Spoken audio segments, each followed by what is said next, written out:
రేపటి నుంచి అధికారులకు సమావేశం పెట్టి చెప్తాను.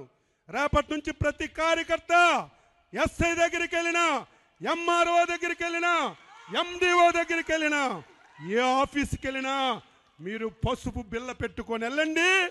మీకు గౌరవంగా కుర్చీ వేసి టీ ఇచ్చి మీ పని ఏంటని అడిగి మీ అందరికీ పని చేయించే విధంగా అధికారులకు లైన్లో పెడతాను. ఎవరైనా ఒకలో ఇద్దరు నా మాటకు జవదాడితే ఏమవుతారో వారికి నేను చెప్పవలసినటువంటి అవసరం లేదని చెప్పి తెలియజేస్తున్నాను.